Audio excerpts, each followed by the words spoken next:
السلام علیکم ورحمۃ اللہ وبرکاتہ نحمدہ ونصلی علی رسولہ الکریم اما بعد الحمدللہ سیرت النبی صلی اللہ علیہ وسلم کی آج ہماری چھٹی کلاس ہے، کلاس نمبر 6 ہے، جس میں انشاءاللہ آپ کے سامنے اللہ کے نبی صلی اللہ علیہ وسلم کی جہری دعوت یعنی دکھا کر دی گئی دعوت، اس سے لے کر کفار نے آپ کو کن طریقوں سے روکا وہاں تک بات ہوگی۔ کچھ طریقے آج بتاؤں گا، کچھ طریقے انشاءاللہ کل بتاؤں گا۔ تو آپ کی جہری دعوت سے کفار کا آپ کو روکنا، یہ ٹاپک بنا سکتے ہیں آپ کی جہری دعوت سے کفار کا آپ کو روکنا، یہاں تک کا انشاءاللہ بیان آپ کے سامنے اللہ رب العالمین نے چاہا تو آ جائے گا انشاءاللہ۔ آج کے ٹاپک میں جیسے میں نے کل آپ کے سامنے ذکر کیا تھا کہ اللہ کے نبی صلی اللہ علیہ وسلم کی زندگی جو ہے وہ 2 حصوں کے اندر بٹی ہوئی ہے، ایک مکی زندگی اور ایک مدنی زندگی۔ مکی زندگی بنیادی طور پر 3 حصوں میں بٹی ہوئی ہے، ایک سری دعوت جو آپ نے 3 سال دی، پھر ایک جہری دعوت، اور جہری دعوت مطلب مکہ کے اندر اور جہری دعوت مکہ کے باہر، اور یہ تقریباً 10 سال کا وقفہ تھا، 13 سالہ یہ آپ کی زندگی تھی۔ کل میں نے آپ کے سامنے سری دعوت کا ذکر کیا کہ آپ نے چھپ کر لوگوں کو 3 سال تک دعوت دی، اس میں اوائل یعنی پہلے مسلمان ہونے والوں کا تذکرہ میں نے آپ کے سامنے کیا کہ پہلے مسلمان کون ہوئے، کچھ لوگوں کا ذکر میں نے آپ کے سامنے کیا۔ آج آپ کی عمر اب 43 سال ہو چکی ہے، یعنی 43 سال کے آگے کی عمر کا تذکرہ اب میں آپ کے سامنے کرنے جا رہا ہوں، جسے ہم جہری دعوت کہتے ہیں، دکھا کر دعوت دینا۔ اللہ کے نبی صلی اللہ علیہ وسلم نے 43 سال کی عمر میں جب اللہ رب العالمین نے سورہ شعراء آیت نمبر 214، سورہ شعراء آیت نمبر 214،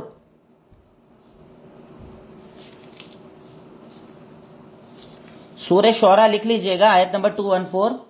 اللہ رب العالمین نے جب آپ کو ذکر کیا، جب آپ کو حکم دیا وَأَنذِرْ عَشِيرَتَكَ الْأَقْرَبِينَ کہ اب آپ اپنے رشتہ داروں کو ڈرائیے، یعنی آپ صلی اللہ علیہ وسلم کو یہ حکم دیا گیا کہ ابھی تک تو آپ دعوت دے رہے تھے، ابھی تک تو آپ لوگوں کو چھپ چھپ کر سمجھا رہے تھے، پر اب اللہ رب العالمین نے آپ کو یہ حکم دے دیا ہے کہ اب آپ اپنے رشتہ داروں کو کھلم کھلا ڈرائیے۔ اور اگر آپ سورہ شعراء کو پڑھیں تو سورہ شعراء کا کبھی آپ ترجمہ ایک مرتبہ پڑھ لیجئے گا اس چیز کے پہلے، تو بات سمجھنا آپ کے لیے آسان ہو جائے گی کہ سورہ شعراء کے اندر اللہ رب العالمین نے ابتدا کے اندر حضرت موسیٰ علیہ السلام کا تذکرہ کیا ہے، یعنی آپ کو حکم دینے کے پہلے اللہ تعالیٰ نے آپ کو حضرت موسیٰ علیہ السلام کا واقعہ سنایا کہ کیسے انہیں تکلیفیں آئیں، کیسے انہیں پریشان کیا گیا، کیسے انہیں ستایا گیا۔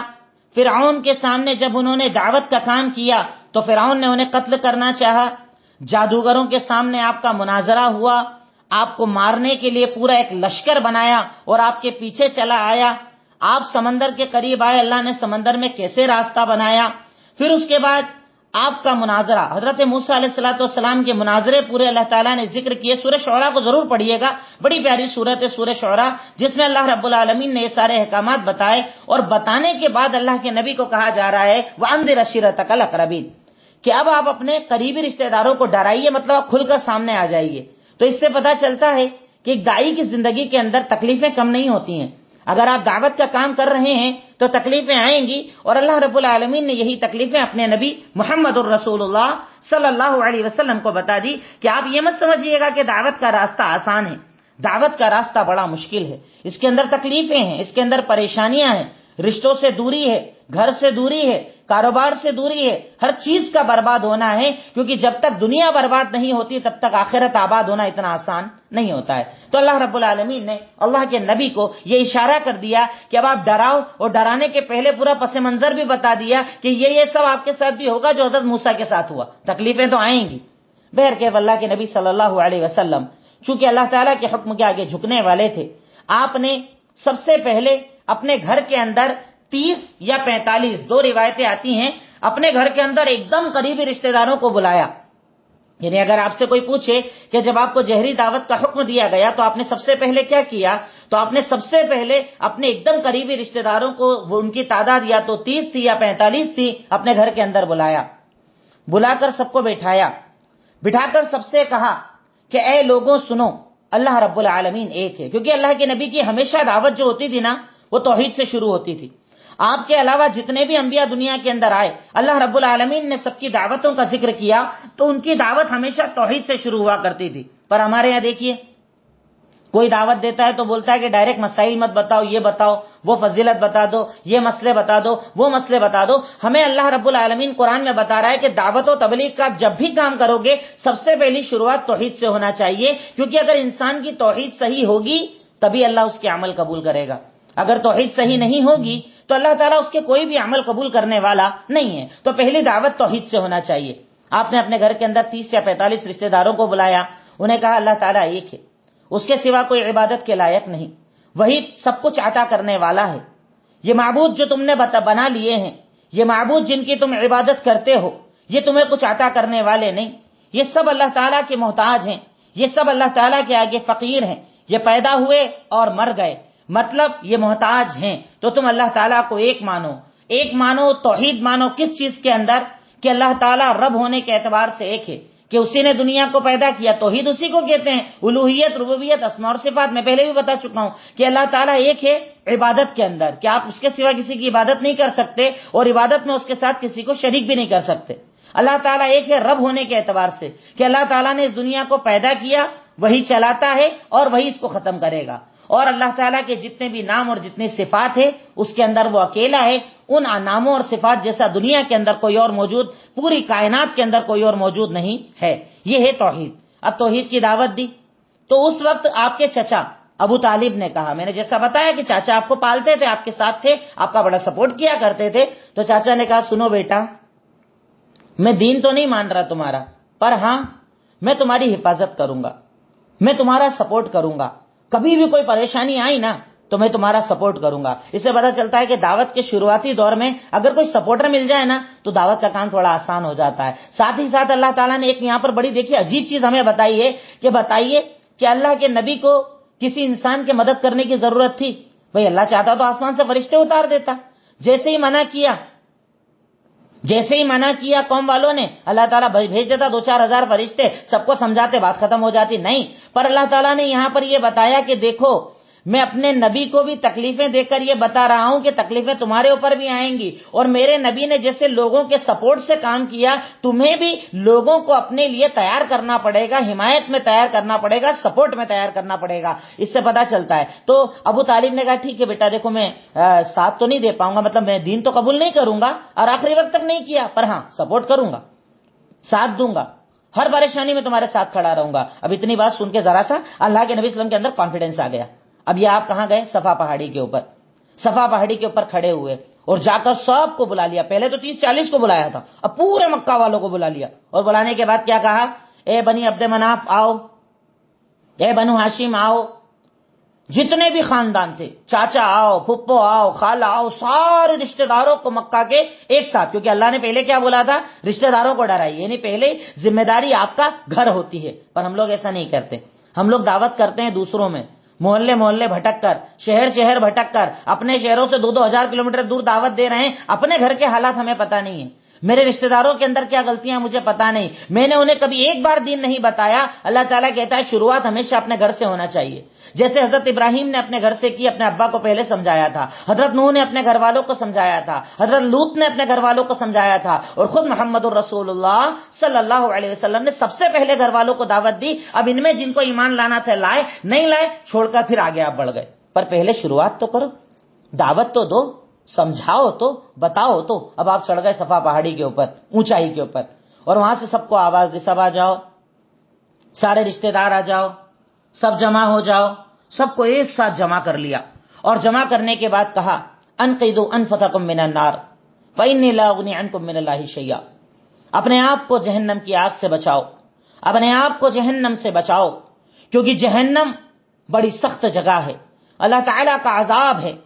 توحید کو قبول کر لو، اللہ تعالیٰ ایک ہے.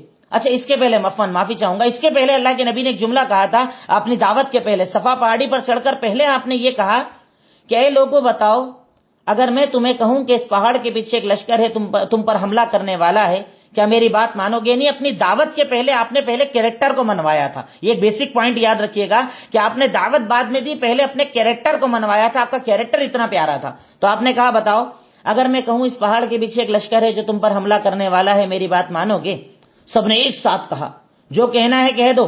ما جربنا علیک الکذب قط، ہم نے آپ کو جھوٹ بولتے نہیں سنا، ہم آپ کی بات مانیں گے. اس واقعے کا ذکر اللہ تعالیٰ نے صحیح بخاری حدیث نمبر 4971 کے اندر کیا ہے.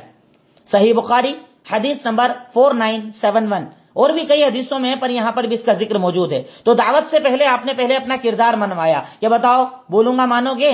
سچ بولتا ہوں میں. تو سب ایک ساتھ چلا کر بولے کہ جو بولنا ہے بولو، ہم نے آپ کو کبھی جھوٹ بولتے سنا ہی نہیں. مطلب کیریکٹر کتنا پیارا تھا، کردار کتنا پیارا تھا. اس سے پتا چلتا ہے کہ ایک دائی کو اپنا کردار بھی بنانا پڑے گا، ورنہ باتیں بڑی بڑی کرو اور عمل اگر گندا ہو تو آپ کی دعوت کو کوئی قبول کرنے والا نہیں ہے. اور ہو سکتا ہے کئی جگہوں پر آپ کے کیریکٹر کی کمی کی وجہ سے اسلام کو برا بول دیا جائے گا. تو سب سے پہلی محنت اپنے کردار اپنے کیریکٹر پر کرو، پھر گھر والوں کو دعوت دو، پھر باہر والوں کو دعوت دو.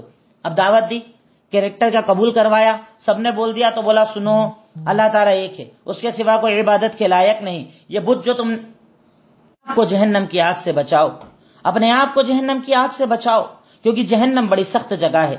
اور صرف رشتہ داروں کو نہیں، آپ نے اپنی سگی بیٹی حضرت فاطمہ رضی اللہ تعالی عنہ کو بلایا اور بلا کر کہا کہ اے میری بیٹی یا فاطمہ سلینی من المال ما شئت فإنی لا اغنی عنک من اللہ شیئا. اے فاطمہ تجھے جو دنیا میں چاہیے مجھ سے مانگ لے، میں تیرا باپ ہوں، جو میری طاقت ہوگی دے دوں گا، پر میں اس دنیا سے اگر رخصت ہو گیا نا تیرے کام نہیں آؤں گا. عمل کے اعتبار سے اپنے آپ کو تیار کر لینا، عمل کر لینا، نیکیاں کر لینا، توحید قبول کر لینا، اللہ کو ایک مان لینا، عمل اپنے بہتر بنا لینا، کیونکہ میں تیرے کام نہ آؤں گا. سوچئے اللہ کے نبی صلی اللہ علیہ وسلم اپنی سگی بیٹی کو صحیح بخاری حدیث نمبر 4971 ارشاد فرما رہے ہیں کہ جو چاہیے دنیا میں مانگ لے، میں تیرے کام بعد میں نہ آ سکوں گا.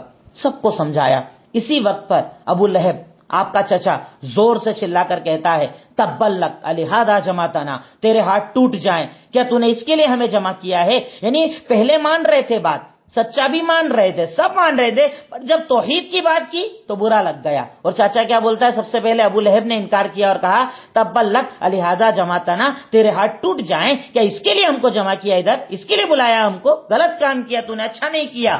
تو اللہ تعالیٰ نے اس کے جواب کے اندر پوری سورت یاد نازل کر دی، جسے سورہ لہب بھی کہا جاتا ہے اور سورہ مسد بھی کہا جاتا ہے. تبت یدا ابی لہب وتب ما اغنا عنہ مالہ وما کسب. کہ ابو لہب تو بول رہا ہے اللہ کے نبی کو تیرے ہی ہاتھ ٹوٹ جائیں گے، تو ہی برباد ہو جائے گا، تو ہی ختم ہو جائے گا. یعنی نبی کی دشمنی باقی نہیں رہے گی، دشمنی کرنے والے کو اللہ رب العالمین برباد کر کے رکھ دے گا. اب یہاں پر آپ ایک چیز دیکھ سکتے ہیں کہ انہوں نے انکار کیوں کیا. انکار کیوں کیا؟ تو انکار اس لیے کیا کیونکہ ان کی نظر میں ان کے باپ دادا کا دین سب سے زیادہ محبوب تھا. آپ کے رشتہ داروں نے اسلام کا انکار کیوں کیا؟ کیونکہ ان کی نظر میں باپ دادا کے دین سے بہتر کوئی اور دین نہیں تھا.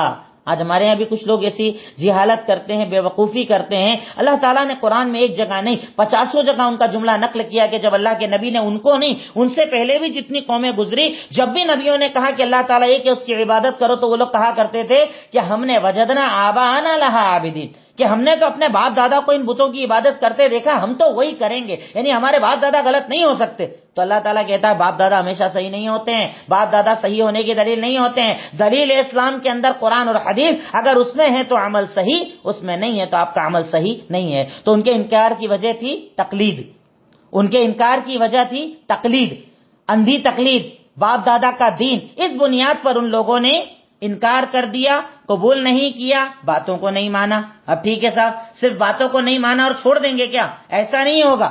اب اللہ تعالیٰ نے اس کے آگے آپ کو حکم کیا دیا، سورہ ہجر آیت نمبر 94. سورہ ہجر آیت نمبر 94. اللہ رب العالمین نے جب کہا بھئی سب سے پہلے رشتہ داروں کو ڈراؤ، ان کو سمجھا دیا، بتا دیا، بات سننے کو تیار نہیں ہوئے، تو اب اللہ تعالیٰ نیکسٹ سٹیپ آپ کو کیا دے رہا ہے؟ فاصدع بما تؤمر. اب جو آپ کو کام بولا ہے نا، جو مشن دیا ہے نا، اس کو آگے بڑھاؤ. جاہلوں سے اعراض کرو، جو نہیں سن رہے ہیں نا، جو آپ کے خلاف کھڑے ہو رہے ہیں نا، جو تکلیف دے رہے ہیں نا، ایک بار پہنچا دیا نا، بات ختم. اب کیا کرو؟ اپنے مشن کو آگے بڑھاؤ، اپنے کام کو آگے بڑھاؤ. اس سے پتا چلتا ہے کہ اگر کسی آدمی کو آپ نے ایک مرتبہ سمجھا دیا، بتا دیا، سکھا دیا، اب اس کے بعد وہ جہالتیں کر رہا ہے، بحثیں کر رہا ہے، مباحثے کر رہا ہے، مناظرے کر رہا ہے، تو اس پر اپنا ٹائم خراب مت کرو، آگے بڑھ جاؤ.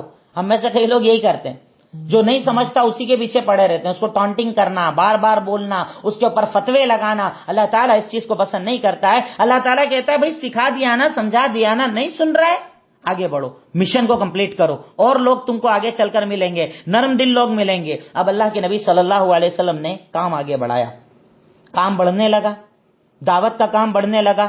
اب جب اعلانیہ کام ہو گیا تو لوگ بھی جڑنے لگے، لوگ بات چیت کرنے لگے، لوگ اسلام قبول کرنے لگے، کیونکہ اللہ تعالیٰ نے آپ کو ایک ایسی طاقت دی تھی قرآن کے ذریعے کہ آپ جب پڑھتے تو بالکل دل نرم ہو جایا کرتا تھا.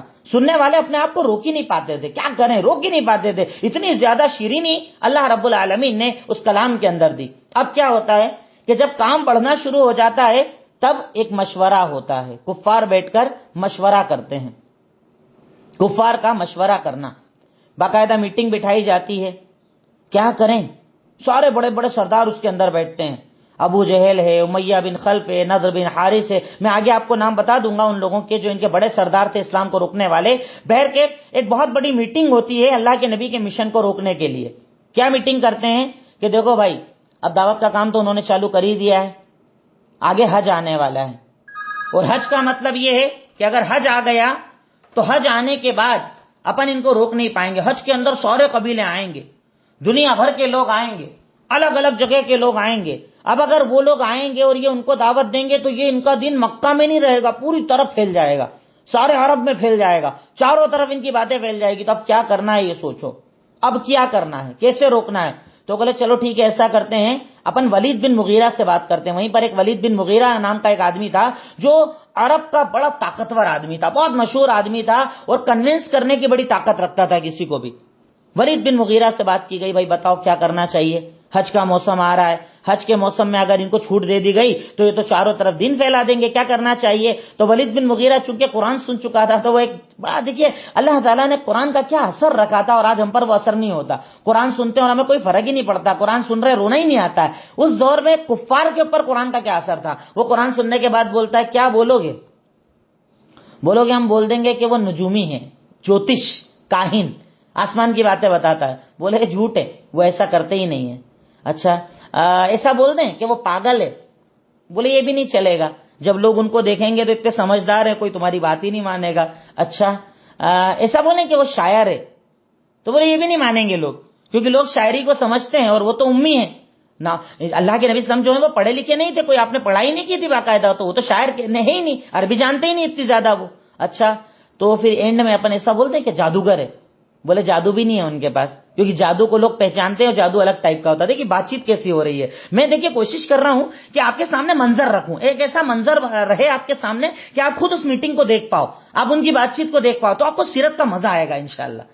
اب میٹنگ چل رہی ہے، ولید بن مغیرہ سے بات چیت چل رہی ہے، ولید بڑا پاورفل انسان ہے، تو اب کیا بولو، سب سے پہلے اپن جوتش بول دیں، بولے نہیں غلط ہو جائے گا.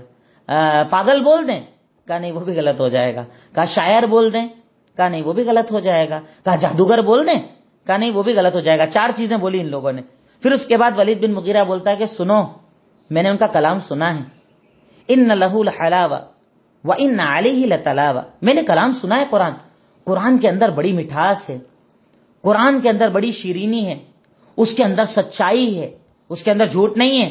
اور سن لو ایک بات، وہ کلام آگے بڑھے گا ہی بڑھے گا، اس کو کوئی پیچھے کر ہی نہیں سکتا ہے. اللہ اکبر. کفار گواہی دے رہے ہیں، کفار ہے، کافر ہے، دین کو نہیں مانتا ہے، اور گواہی کیا دے رہا ہے کہ وہ کلام سچا ہے، میٹھا ہے، شیرینی ہے، اچھا ہے، اور اس کلام کو آگے بڑھنا ہی ہے، اس کو کوئی روک نہیں سکتا ہے. یعنی یہاں پر ایک طریقے سے میٹنگ فیل ہو گئی کہ بھئی کچھ ہو ہی نہیں سکتا ہے، کرنے دو، جو کر رہے ہیں کرنے دو، اپن کچھ کر نہیں پائیں گے. لیکن کوئی یہ ماننے والے تھے، انہوں نے اس پلاننگ کے اندر یہ چیزیں ایڈ کی کہ اب ان کو روکنا کیسے کیسے ہے، کیسے کیسے روکا جائے، کیا کیا طریقے اپنائے جائیں. وہ کچھ طریقے میں آپ کو بتاتا ہوں کہ کفار نے اللہ کے نبی کی دعوت کو روکنے کے لیے کیا طریقے اپنائے تھے. کفار نے اللہ کے نبی کی دعوت کو روکنے کے لیے کیا طریقے اپنائے تھے. نمبر 1، آپ کا اور آپ کے دین کا مذاق اڑانا، آپ کا اور آپ کے دین کا مذاق اڑانا، جھوٹا بولنا، حقارت بتانا۔ اس کو ایک ساتھ لکھیے گا کہ کفار نے اللہ کے نبی کو روکنے کے لیے، آپ کے مشن کو روکنے کے لیے کیا راستے اپنائے۔ اس میں انشاءاللہ میں آپ کے سامنے 7 یا 8 راستے بتاؤں گا کہ کیا کیا طریقے اپنائے تھے ان لوگوں نے۔ اس میں پہلا طریقہ تھا کہ اللہ کے نبی کو اور اللہ کے نبی کے لائے ہوئے دین کا مذاق اڑانا، اسے حقیر بتانا اور اسے جھوٹا بتانا کہ یہ تو جھوٹا ہے، پاگل ہے، مجنون ہے، بددین ہے، اس کے ساتھ جو ایمان لا رہے ہیں غریب لوگ ہیں، چھوٹے لوگ ہیں، ان کی کوئی اوقات اور حیثیت نہیں ہے۔ اس طرح کی افواہیں اللہ کے نبی کے خلاف پھیلاتے کہ آپ کا اور آپ کے دین کا مذاق بنانا، اسے حقیر بتانا، جھوٹا بتانا۔ اب اس میں کچھ آیتیں آپ کو بتا دیتا ہوں، آپ خود اس کی اسٹڈی کیجئے گا، اور اس کے اندر آپ یہ لکھ لیجئے کہ اللہ کے نبی صلی اللہ علیہ وسلم نے تب تک بھئی رشتہ داروں کو دعوت دے دی تھی، اب باہر اوپن دعوت دے رہے تھے مکہ کے اندر، تو آپ دعوت دینے کے لیے کہاں جایا کرتے تھے؟ ان بازاروں کے نام لکھ لیجئے۔ عرب کے مشہور کچھ بازار تھے جہاں آپ دعوت دینے جایا کرتے تھے، ان کے نام تھے عکاظ، مجنہ اور ذل مجاز۔ عکاظ، مجنہ اور ذل مجاز، یہ ان کے بڑے بڑے بازار تھے، مطلب عربیوں کے۔ ان بازاروں میں اللہ کے نبی چلے جاتے، مطلب جہاں زیادہ بھیڑ ہوتی وہاں چلے جاتے، لوگوں کو اکٹھا کرتے، دین کی باتیں شروع کر دیتے، اچھائی بتاتے، سچائی بتاتے، قرآن پڑھتے۔ اب برداشت نہیں ہو رہا تھا ان لوگوں سے، مشورے کر رہے ہیں فیل ہو جا رہے ہیں، پلاننگ کر رہے ہیں فیل ہو جا رہے ہیں، کریں کیا؟ تو اب کیا شروع کیا؟ چلو روکنے کے طریقے بناؤ، سیٹ کرو۔ کیا کیا سیٹ کیا؟ سب سے پہلا طریقہ، ان کا مذاق اڑاؤ، انہیں حقیر بتاؤ، انہیں جھوٹا بتاؤ۔ اللہ تعالیٰ نے ان کے ان سارے چیزوں کا ذکر کیا ہے۔ سورہ حجر آیت نمبر 6، سورہ حجر، یہ پوائنٹ نمبر 1 چل رہا ہے آپ کا روکنے کے طریقے میں، اس میں سورہ حجر آیت نمبر 6 اللہ تعالیٰ نے ارشاد فرمایا وَقَالُوا يَا أَيُّهَا الَّذِي نُزِّلَ عَلَيْهِ الذِّكْرُ إِنَّكَ لَمَجْنُونَ، اے وہ انسان جس پر اللہ تعالیٰ نے ذکر نازل کیا ہے، تو پاگل ہے، نہیں تو سمجھدار نہیں ہے، پاگلوں جیسی بات کر رہا ہے۔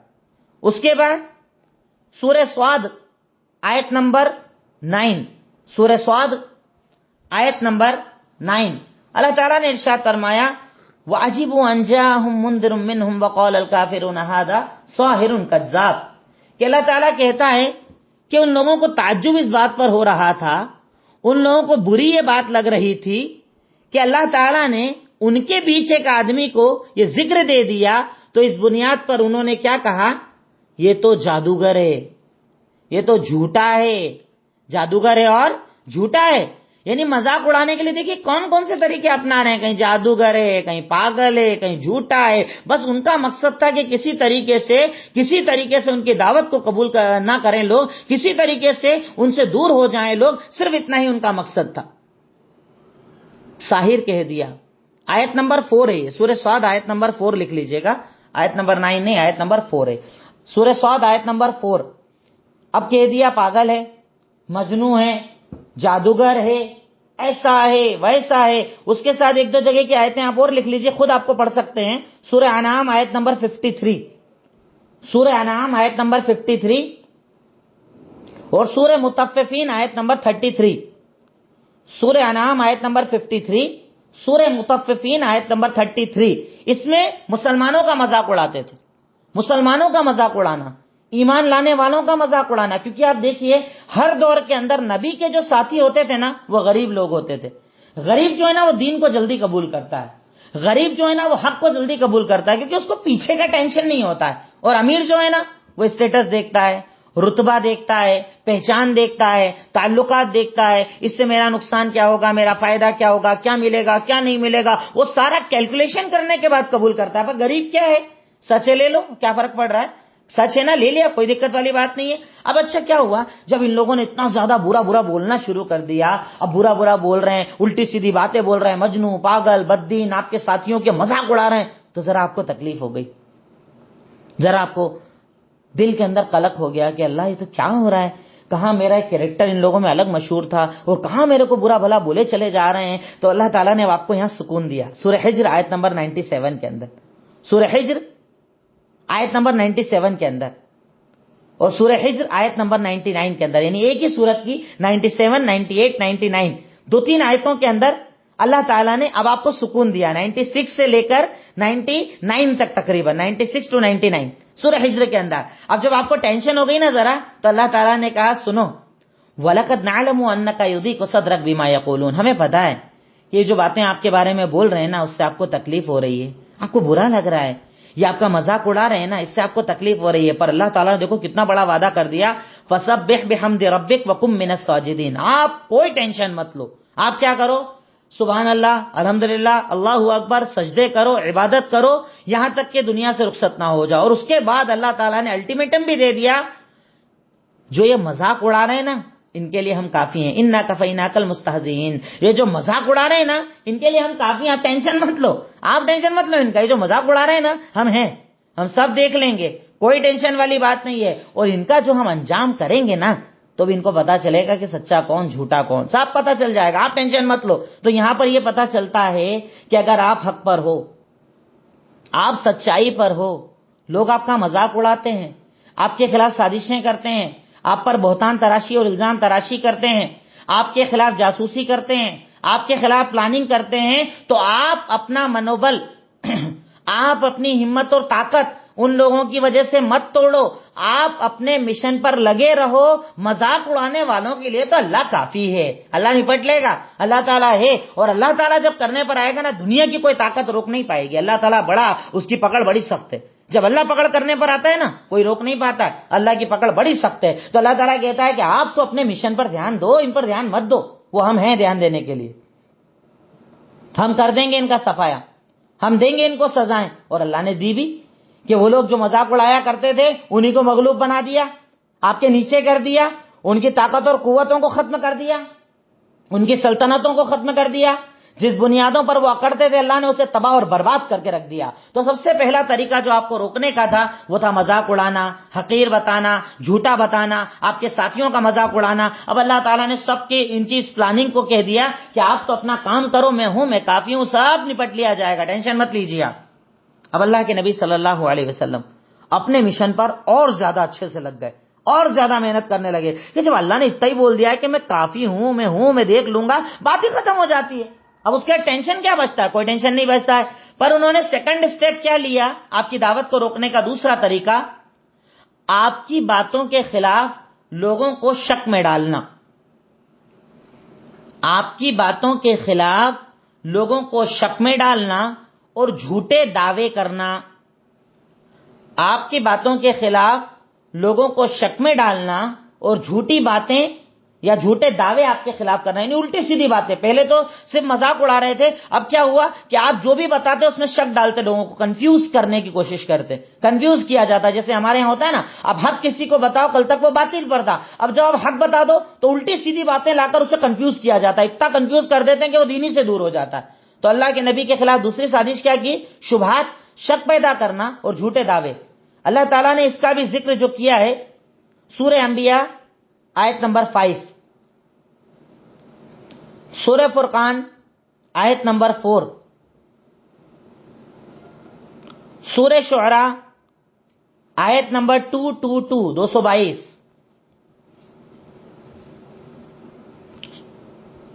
آپ نے کچھ آیتیں جو میں نے آپ کو بتائی لکھ لیں، سورہ انبیاء آیت نمبر 5، سورہ فرقان آیت نمبر 4، سورہ شعراء آیت نمبر 222، پھر سورہ فرقان آیت نمبر 7،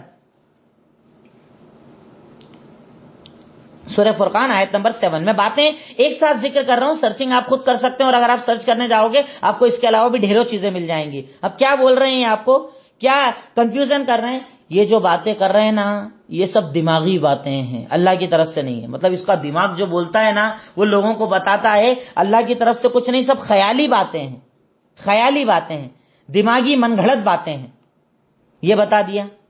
پھر اس کے بعد گڑھا ہوا، یہ جو قرآن لے کر آیا ہے نا، یہ بھی گڑھا ہوا ہے، خود سے بنایا ہوا ہے، اللہ کی طرف سے نہیں ہے۔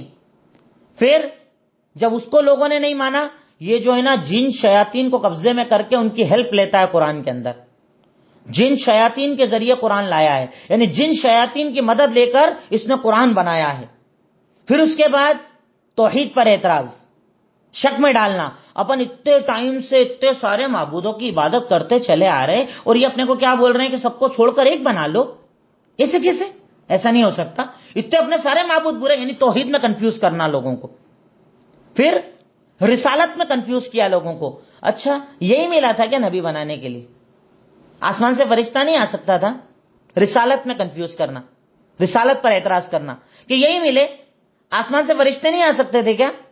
اچھا ڈائریکٹ اوپر سے کسی کو اتارا نہیں جا سکتا تھا کیا؟ اچھا یہ نبی ہے تو ایک بار اللہ ہی بول دے نا کہ یہ نبی ہے، ایسا کیوں نہیں ہو رہا ہے؟ ٹھیک ہے. اس کے بعد اللہ کے نبی نے کہا کہ ہم مرنے کے بعد دوبارہ پیدا ہوں گے. عرب اس کو مانتے نہیں تھے. تو بعث بعد الموت، موت کے بعد دوبارہ پیدا ہونے کے بارے میں اعتراض کرنا، موت کے بعد دوبارہ پیدا ہونے کے بارے میں اعتراض کرنا کہ ارے یہ تو ایک دم نئی بات لے کر آ گئے. اپن یہ مانتے مرے کام ختم، اور یہ بول رہے ہیں کہ اپن دوبارہ پیدا کیے جائیں گے. اللہ نے کئی جگہ ان کا جواب دیا. سورہ یاسین کے اندر تو تفصیل سے اللہ نے جواب دیا کہ اولم یری الانسان انا خلقناه من نطفة فاذا هو خصيم مبين وضرب لنا مثلا ونسي خلقه قال من يحيي العظام وهي رميم قل يحييها الذي انشأها اول مرة وهو بكل خلق عليم. اللہ تعالیٰ کہتا ہے کہ انسان ہم پر کنفیوژن پیدا کرتا ہے، یعنی اس کو یقین نہیں آتا ہے کہ ہم دوبارہ کیسے پیدا کریں گے. ارے وہ اللہ جو تجھے ایک نطفے سے انسان بنا سکتا ہے، کچھ نہیں تھا، باپ کے نطفے سے اللہ تعالیٰ نے تجھے ایک انسان بنا دیا، تو جب ایک بار بنا سکتا ہے دوبارہ بنانا کون سی بڑی بات ہے؟ دیکھو اللہ نے دماغ کو ہلا ڈالا، سارے تار ہلا ڈالے کفار مکہ کے کہ تم اعتراض کر رہے ہو نا کہ مرنے کے بعد کیسے پیدا ہوں گے. اور اگر آپ قرآن کو پڑھو گے نا ترجمے کے ساتھ، قرآن میں بار بار اس ٹاپک کو اللہ تعالیٰ بیان کرتا ہے. مرنے کے بعد دوبارہ پیدا ہوگے، مرنے کے بعد حساب ہوگا، مرنے کے بعد کھڑے کیے جاؤ گے، مرنے کے بعد یہ، مرنے کے بعد وہ. اسی لیے کیونکہ کفار مکہ مرنے کے بعد کی زندگی پر یقین نہیں رکھتے تھے.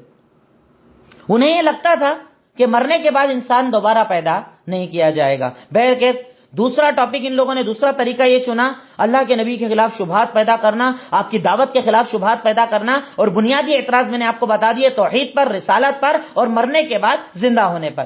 اچھا تیسرا طریقہ کیا اپنایا انہوں نے؟ تھرڈ سٹیپ کیا لی انہوں نے؟ قرآن سننے سے لوگوں کو روکنا، لوگوں کو قرآن سننے سے روکنا. اب اس میں آپ چاہیں تو دلیل سورہ فصلت آیت نمبر 26، سورہ فصلت آیت نمبر 26، ایک آیت ہی بتا رہا ہوں کیونکہ اس سلسلے میں تو بہت ساری آیتیں آپ کو قرآن کے اندر مل جائے گی. تھوڑا آپ بھی ڈھونڈو، آپ بھی سرچ کرو، آپ کا بھی تو دماغ کھلنا چاہیے نا، پتہ چلنا چاہیے کہ میں اگر اتنی محنت کر رہا ہوں کہ رات کو ہی پڑھنا پڑتا ہے، دن میں ہی پڑھنا پڑتا ہے، تو کچھ تو آپ کی بھی محنت چاہیے نا مجھے. تو آپ خود بھی سرچ کرو، اور اللہ نے چاہا تو میں انشاءاللہ اس کے اوپر آپ کو ورکنگ دوں گا، اس کے اوپر میں آپ کو ورکنگ بھی دوں گا. ایسا نہیں کہ بس بولتے چلے جاؤں بات ختم ہو جائے، ایسا کچھ چلنے والا نہیں. میں آپ کو بھی بولوں گا اور انشاءاللہ آپ کو بھی دوبارہ یہ کام کرنا ہوگا. ایسا کرتے ہیں، میٹنگ چونکہ شاید ٹائم قریب ہو رہا ہے، ایک بار تو میں نے آپ کے سامنے تیسرا طریقہ بتایا کفار کا کہ وہ لوگ کس طریقے سے اللہ کے نبی کی دعوت کو روکتے تھے. تو تیسرا طریقہ انہوں نے اپنایا تھا کہ لوگوں کو قرآن سننے سے روکنا، قرآن سننے سے روکنا. اب اس کے لیے آپ چاہیں تو دلیل سورہ فصلت آیت نمبر 26 کے اندر دیکھ سکتے ہیں کہ اللہ تعالیٰ کفار مکہ کے اس قول کو ذکر کرتا ہے، لا تسمعوا لهذا القرآن والغوا فيه لعلکم، کہ اللہ تعالیٰ کہتا ہے کہ تم لوگ اس قرآن کو مت سنو، اس قرآن کو مت سنو. کفار مکہ کہا کرتے تھے اس قرآن کو مت سنو، اور جب یہ قرآن پڑھا جائے تو چلانا شروع کر دو، آوازیں بلند کرنا شروع کر دو کہ اگر کوئی سن بھی رہا ہے تو وہ سن نہ پائے.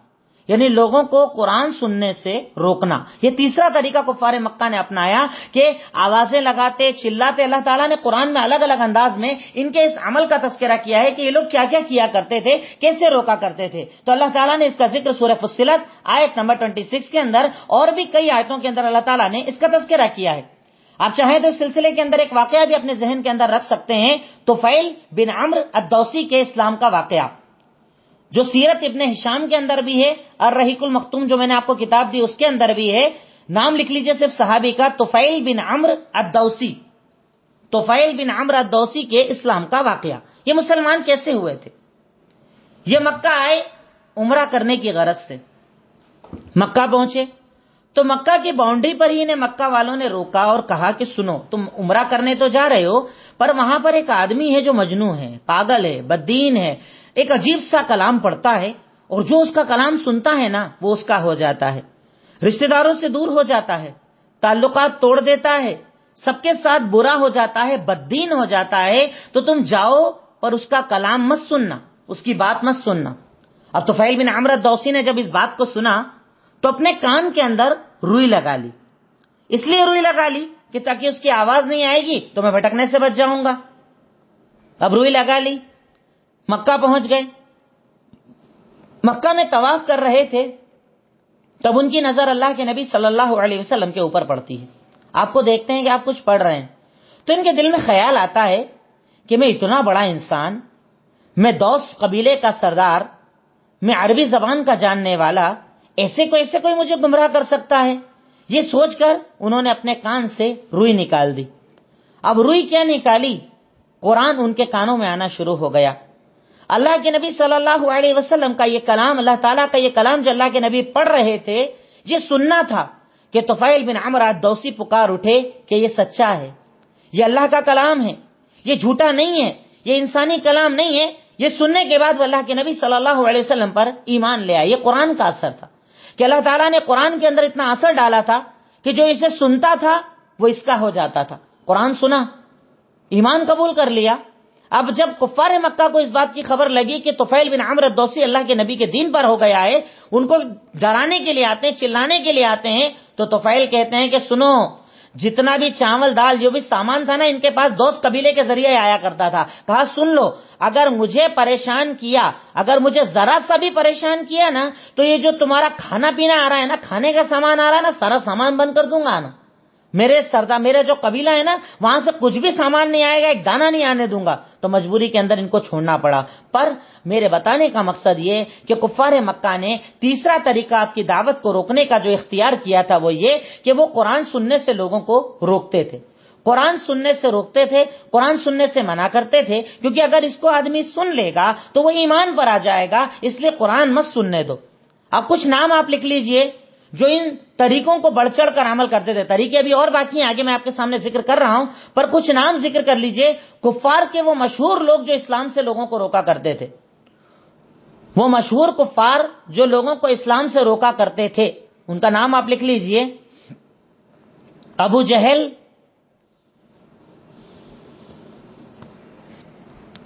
پہلا نام ہے ابو جہل. دوسرا نام امیہ بن خلف, امیہ بن خلف. تیسرا نام نضر بن حارث, نضر بن حارث. چوتھا نام اخنس بن شریک, اخنس بن شریک. اور پانچواں نام ابی بن خلف, ابی بن خلف, ابی بن خلف. یہ کچھ نام صرف میں آپ کو بتا رہا ہوں جو مشہور سردار تھے, کیونکہ آگے بھی ان کا نام تاریخ کے اندر آئے گا. جب میں آگے بڑھوں گا غزوہ بدر وغیرہ کے اندر بھی ان کا ذکر آئے گا, تو نام آپ کے ذہن میں رہیں گے تو آپ کو سمجھ میں آ جائے گا کہ یہ شروع سے ہی اسلام کے دشمن تھے. تو یہ 5 نام صرف آپ کو میں بتائے میں نے. اس کے بعد چوتھا طریقہ لکھیے دعوت کو روکنے کا, ایمان لانے والوں کو عذاب دینا, تکلیفیں دینا. ایمان لانے والوں کو تکلیفیں دینا, یعنی پہلے تو پاگل بول رہے ہیں, الٹا سیدھا بول رہے ہیں, نہیں رکے. اس کے بعد کنفیوژن پیدا کر رہے ہیں, شک پیدا کر رہے ہیں, نہیں رکے. قرآن سننے سے روک دیا, نہیں رکے. تو اب جو ایمان لے آتے تھے ان کو بہت زیادہ تکلیفیں دی جاتی تھی. اور اس پوائنٹ کو اللہ بہتر جانتا ہے, میری طاقت بیان کرنے کی نہیں ہے. میں بہت شارٹ میں بیان کروں گا, کیونکہ ان واقعات کو جب میں پڑھتا اور سنتا ہوں تو کبھی کبھی واقعی لرزہ آ جاتا ہے کہ اسلام کتنی مشکل سے ہمارے پاس آیا اور ہم لوگوں نے اس کو کتنا آسان سمجھ رکھا ہے. ہم اسلام کی اہمیت نہیں سمجھتے, ہم اس دین کی اہمیت نہیں سمجھتے, ہم دین کو اہمیت سمجھ کر عمل نہیں کرتے کہ یہ دین کتنی مشکلوں سے آیا ہے, کتنی قربانیوں کے بعد آیا ہے, کتنی تکلیفوں کے بعد آیا. میں کچھ واقعات صرف آپ کے سامنے رکھوں گا, لمیٹڈ کچھ واقعات, کہ ایمان لانے کی بنیاد پر جن لوگوں کو حد سے زیادہ تکالیف دی گئیں, کچھ لوگوں کے صرف نام آپ کے سامنے ذکر کروں گا. ایک تھے عثمان بن عفان رضی اللہ تعالیٰ عنہ, اللہ کے نبی کے جو بعد میں داماد بنے تھے. عثمان بن عفان رضی اللہ تعالیٰ عنہ جب یہ ایمان لائے, ان کا چاچا انہیں ایک چٹائی کے اندر لپیٹ دیتا, یعنی لٹاتا, چٹائی کے اندر گول کر کے لپیٹ دیتا, چٹائی کو باندھ دیتا اور انہیں الٹا لٹکا کر نیچے دھواں دیا کرتا تھا. تصور کر کے دیکھیے آپ کیسا دم گھٹتا ہوگا, کیسی تکلیف ہوتی ہوگی, کس شدت کا عالم ہوگا. پر اس کے بعد بھی ان لوگوں نے دین نہیں چھوڑا, توحید کو نہیں چھوڑا, رسالت کو نہیں چھوڑا. ذرا ذرا سی باتوں کی بنیاد پر اسلام سے دور نہیں ہوئے. یہ حضرت عثمان غنی رضی اللہ تعالی عنہ کہ چٹائی میں لپیٹ دیا جانا, الٹا لٹکا دیا جانا اور اس کے بعد نیچے سے دھواں دیا جانا, اتنی تکلیف کو برداشت کیا, پر اس کے بعد بھی دین پر باقی رہے, دین کے راستے سے نہ ہٹے, توحید کے راستے سے نہ ہٹے, دین کو نہیں چھوڑا. دوسرا واقعہ مصعب بن عمیر رضی اللہ تعالی عنہ کا. مصعب بن عمیر, یہ صرف نام آپ لکھ لیجئے, مصعب بن عمیر یہ ایک صحابی تھے کہ جن کے اتنا زیادہ مال, اتنی زیادہ دولت ان کے پاس تھی کہ یہ مشہور تھے, ایک بار جو کپڑا پہن لیتے دوبارہ اس کپڑے کو کبھی نہیں پہنتے تھے. خوشبو ایسی لگاتے تھے کہ جس ایریے سے گزر جاتے خوشبو کی وجہ سے پہچان لیا جاتا تھا کہ یہاں سے مصعب بن عمیر رضی اللہ تعالی عنہ گزرے ہیں. جب یہ ایمان لائے, جب یہ ایمان لے کر آئے, ایمان لانے کے بعد ان کے گھر والوں نے ان کا کھانا پانی بند کر دیا, بھوکا رکھ دیا, گھر میں بند کر دیا, بھوکا پیاسا رکھا جاتا. آپ کا تو ایک دن کا روزہ ہے, دن بھر کا روزہ ہے, وہاں تو کئی کئی دن کے روزے رکھائے گئے, صرف ایمان کی بنیاد پر, صرف اسلام کی بنیاد پر, صرف دین کی بنیاد پر. اس کے علاوہ کوئی گناہ نہیں تھا. اللہ تعالیٰ نے قرآن میں کئی جگہ کہا ہے کہ ان کا کوئی گناہ نہیں تھا سوائے ایمان اور اسلام کے. بھوکا پیاسا رکھا گیا, روزے جیسی حالت بنا دی گئی, روزے سے بدتر حالت بنا دی گئی, پر اس حالت کے اندر بھی کہا کہ اللہ ایک ہے, ہم اس کے دین کو نہیں چھوڑیں گے. صہیب رومی رضی اللہ تعالی عنہ, صہیب رومی رضی اللہ تعالی عنہ, ان کے گھر میں لوہاری کا کام ہوا کرتا تھا. ان کے گھر میں لوہاری کا کام ہوا کرتا تھا. ان کے چاچا, ان کے رشتہ دار, یہاں تک کہ گھر کی عورتیں لوہا جب بہت زیادہ گرم ہو جاتا, لال ہو جاتا, سرخ ہو جاتا, لا کر ان کی پیٹھ پر رکھ دیا کرتے تھے, ان کے سینے پر رکھ دیا کرتے تھے, صرف اس وجہ سے کہ انہوں نے دین کو قبول کیا, صرف اس وجہ سے کہ انہوں نے اسلام کو قبول کیا. ان کے اوپر گرم لوہا رکھ کر رکھ دیا جاتا کہ دین سے پھر جا, دین سے باز آ جا. وہ بلال حبشی رضی اللہ تعالی عنہ جو ایک غلام تھے, یہ غلام تھے امیہ کے. حضرت بلال رضی اللہ تعالی عنہ کو جب اللہ کے نبی کا کلام ملا, آپ کا دین ملا, بات ملی, انہوں نے دین کو قبول کر لیا. ان کا آقا, ان کا مالک حضرت بلال کے گلے میں ایک رسی ڈالتا, پیٹھ پر پیر رکھتا اور رسی کو اتنی زور سے کھینچتا کہ آپ کے لیے سانس لینا مشکل ہو جایا کرتا تھا. آپ کو دھوپ کے اندر لٹا دیا جاتا, ریت پر گھسیٹا جاتا, بھوکا رکھا جاتا, پیاسا رکھا جاتا. بہت دنوں بعد ایک مرتبہ بلال حبشی کہیں کپڑے بدل رہے تھے, اچانک پیٹھ پر سے جیسے ہی کپڑا ہٹا اور کسی نے دیکھا تو ان کی پیٹھ جیسے ہماری پیٹھ ہوتی ہے نا, چکنی نارمل پیٹھ, ان کی پیٹھ ویسی نہیں تھی. جگہ جگہ جلے ہوئے نشان, کہیں اٹھا ہوا کہیں بیٹھا ہوا نشان, عجیب سی پوری پیٹھ ایسی لگ رہی تھی جیسے کوئی ڈھال ہو, پیٹھ نہ ہو کوئی ڈھال ہو. ساتھی نے پوچھا کہ بلال حبشی یہ آپ کی پیٹھ کا ایسا حال کیسے ہوا؟ انہوں نے کہا کہ جب میں ایمان لایا تھا میرے آقا کو پتا چلا, میں اس وقت غلام تھا, اس نے زمین پر انگارے بچھائے,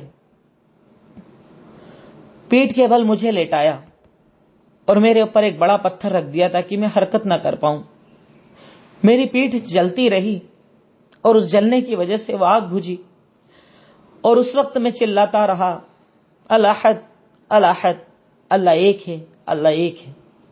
یعنی میں نے اپنے جسم پر تکلیف کو برداشت کر لیا, پر میں نے اسلام کو نہیں چھوڑا, میں نے دین کو نہیں چھوڑا.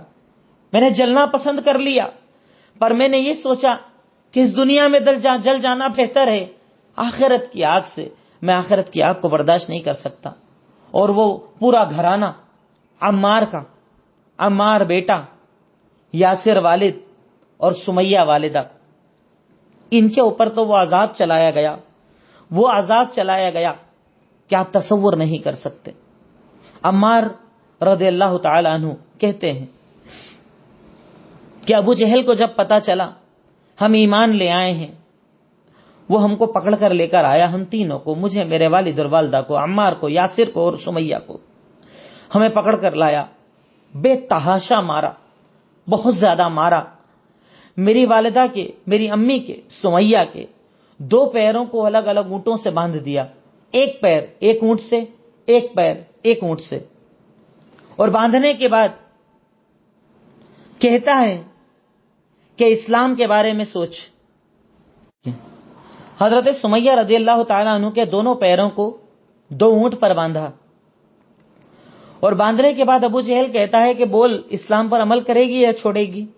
عورت ہے، سوچیے، عورت، اسلام میں پہلی شہید ہونے والی عورت، مارا جا رہا ہے، دونوں باپ بیٹوں کو پیٹا جا رہا ہے۔ حضرت سمیہ رضی اللہ تعالیٰ عنہ کی شرمگاہ پر ابو جہل نے زور سے خنجر مارا، ان کا کافی حصہ کٹ گیا۔ اس وقت اللہ کے نبی صلی اللہ علیہ وسلم وہیں سے گزر رہے تھے، طاقت نہ تھی اس وقت، اتنی قوت نہ تھی، صرف اتنا کہا کہ عمار صبرن یا آل یاسر ان موعدکم الجنہ، اے یاسر کے گھر والو صبر کر لو، میں تمہیں گارنٹی دیتا ہوں جنت کی، گارنٹی دیتا ہوں کہ میں تمہیں جنت دلواؤں گا، صرف ابھی صبر کر لو۔ سمیہ سے ابو جہل نے کہا کہ اسلام پر رہے گی یا چھوڑے گی؟ خنجر لگ چکا ہے۔ اس کے بعد بھی وہ عورت کہہ رہی کہ میں اسلام سے پھرنے والی نہیں۔ ابو جہل نے دونوں اونٹوں کو الگ الگ سمت میں دوڑایا، سمیہ کا جسم 2 حصوں کے اندر پھٹ گیا، پھر بھی کہتی رہی اللہ ایک ہے، اللہ ایک ہے۔ اسلام اتنی آسانی کا نام نہیں ہے جتنا ہم نے سمجھ رکھا ہے۔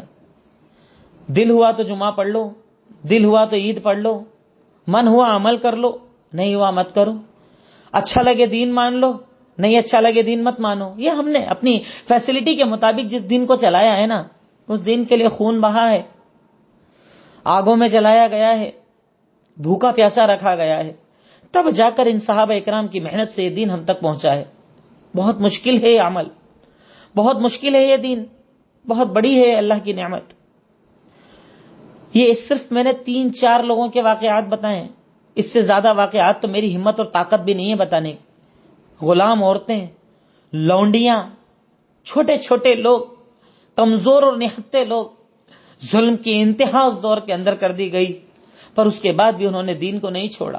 آج ساری فیسلٹیز ہے، ساری طاقت قوت ہے، کاروبار ہے، مسجدیں ہیں، سب کچھ ہیں، اس کے بعد بھی ہم دین سے دور، قرآن حدیث سے دور، عبادتوں سے دور۔ سوچئے ہمارا کیا ہوگا؟ اللہ تعالیٰ جب ہم سے سوال کرے گا کیا عالم ہوگا؟ اللہ تعالیٰ کو کیا جواب دو گے کہ اللہ ہمارے اسلاف نے اتنا خون بہایا، اتنی تکلیفوں کو اٹھایا، اس کے بعد یہ دین ہم تک پہنچا، اور اللہ ہم نے تو اس دین کی کوئی قدر نہ کی۔ اللہ تعالیٰ سے آپ پوچھیں گے کہ اللہ تعالیٰ آپ سے سوال کریں گے تو آپ اللہ تعالیٰ کو کیا جواب دو گے؟ کہ اللہ تعالیٰ میں آرام میں تھا، اللہ تعالیٰ میں سستی کے اندر تھا، اللہ تعالیٰ میں کوتاہی کے اندر تھا، اللہ تعالیٰ مجھے میری جان زیادہ پیاری تھی، اللہ مجھے اپنی دکان زیادہ پیاری تھی، اللہ مجھے اپنی مصروفیت زیادہ پیاری تھی۔ اللہ کو کیا جواب دو گے؟ اللہ کو کیا جواب دو گے؟ سوچو، نہ جانے کتنے خون بہے اس کے بعد یہ دین پہنچا ہے، نہ جانے کتنی تکلیفیں آئیں اس کے بعد یہ پہنچا ہے۔ اللہ کے نبی کو اوجڑی آپ کے اوپر ڈال دی جاتی، کچرا آپ پر پھینکا جاتا، گالیاں آپ کو دی جاتی، آپ کے بچوں کو مارا گیا، آپ کی ایک بیٹی جو حمل سے تھی اس کے پیٹ پر ایسا زور کا پیر مارا کافر نے کہ ان کا حمل ساقط ہو گیا، اس کے بعد بھی وہ کہتے رہے الاحد الاحد، اللہ ایک ہے، اللہ ایک ہے۔ زنیرہ نام کی ایک لونڈی، اسے مارا گیا۔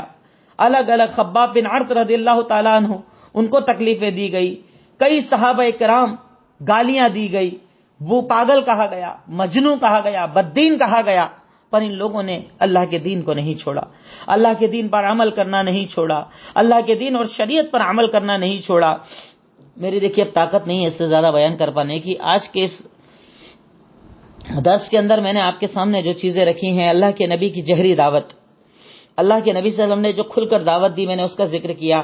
پہلے آپ نے اپنے گھر کے اندر لوگوں کو بلایا، پھر صفا پہاڑی پر، پھر اس کے بعد آپ کے خلاف میٹنگ کی گئی، میٹنگ کے بعد آپ ان کے میلوں میں عکاظ، مجنہ اور جل مزاج میں جا کر انہیں دعوت دیا کرتے۔ روکنے کے لیے انہوں نے الگ الگ طریقے اپنائے، مذاق اڑانا، حقیر بتانا، ساتھیوں کا مذاق اڑانا، اس پر دلیلیں دی۔ دوسرا طریقہ کنفیوز کرنا، شک پیدا کرنا، اس پر دلیلیں دی۔ قرآن سننے سے لوگوں کو روکنا، تیسرا پوائنٹ، اس پر دلیلیں دی۔ چوتھا پوائنٹ بتایا کہ مومنین کو عذاب دینا، اس پر کچھ صحابہ کرام کے میں نے نام بتائے، ڈیٹیل آپ خود سرچ کریں، آپ کو مل جائے گی۔ الرحیق المختوم کتاب میں نے آپ کو دی ہے، اس کے اندر کچھ ڈیٹیل موجود ہے، اور باقی ڈیٹیل آپ نیٹ سے نکال سکتے ہیں۔ آخر میں اللہ تعالیٰ سے دعا کرتا ہوں کہ اللہ رب العالمین تو ہمیں اسلام کی اہمیت کو سمجھنے کی توفیق عطا فرما دے۔ اے اللہ ان صحابہ اکرام سے تو ہمیں محبت کرنے کی توفیق عطا فرما دے۔ اے اللہ جن کی محنتوں کے نتیجے میں آج یہ اسلام ہم تک آیا ہے، اور ہم تو پیدائشی ہیں، مل گیا، ہمیں کوئی قدر نہیں ہے، اللہ اس دین کی قدر کرنے کی تو ہمیں توفیق عطا فرما دے۔ اے اللہ ہم تیرے محتاج ہیں، اے اللہ ہم تیرے فقیر ہیں، اے اللہ اگر تو معاف نہ کرے گا تو کون معاف کرے گا؟ اللہ ہمارے گناہوں کو معاف فرما دے۔ اے اللہ ہم جانتے ہیں ہم نے دین کے اندر بہت کوتاہیاں کی، عمل نہیں کیے، لیکن اب اگر ہمیں سمجھ میں آ گیا ہے، ہمیں عمل کرنے کی توفیق عطا فرما دے۔ اے اللہ اپنی زندگیوں کو بدلنے کی توفیق عطا فرما دے۔ اے اللہ ہمیں اپنے بچوں کو بیٹھا کر اس سیرت کو پڑھانے کی توفیق عطا فرما دے۔ اے اللہ وہ سیرت جس سے تو دلوں کو نرم کر دیتا ہے، زندگی کو آسان کر دیتا ہے، اللہ اس سیرت سے ہمیں محبت کرنے کی توفیق عطا فرما دے۔ اے اللہ کے نبی کی محبت سے ہی جنت ملتی ہے، وہ محبت لازم ہے، اللہ وہ محبت ہمارے اندر پیدا کر دے۔ اے اللہ اتنی محبت دے دے کہ ہم دن رات اللہ کے نبی کی سیرت کو پڑھیں اور اس پر عمل کریں۔ وآخر دعوانا الحمدللہ رب العالمین۔ السلام علیکم ورحمۃ اللہ وبرکاتہ۔